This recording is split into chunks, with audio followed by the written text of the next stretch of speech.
மரத்துல இருந்து ஃப்ரெஷ்ஷா சக்கைய பறிச்சுட்டு சக்கை வச்சு ஒரு ரெசிபி போடலைன்னா எப்படி? சக்கை களி பாத்துடலாமா?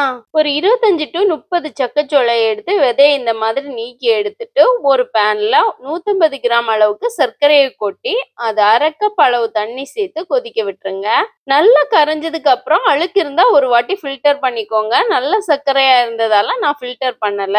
இப்ப கட் பண்ணி வச்ச பலாச்சோளையை இதுல சேர்த்துக்கலாம். கூடவே 3 ஏலக்காய் தட்டி சேர்த்துக்கிறேன். அடுத்தது அரை மூடி தேங்காவை தண்ணி சேர்த்து பால் எடுத்து 2 கப் அளவுக்கு வச்சிருக்கேன். இதை அப்படியே இது கூட சேர்த்துக்கலாம். அடுத்ததா சர்க்கரையில உப்பு இருக்கிறதால நான் உப்பு சேர்த்துக்கல.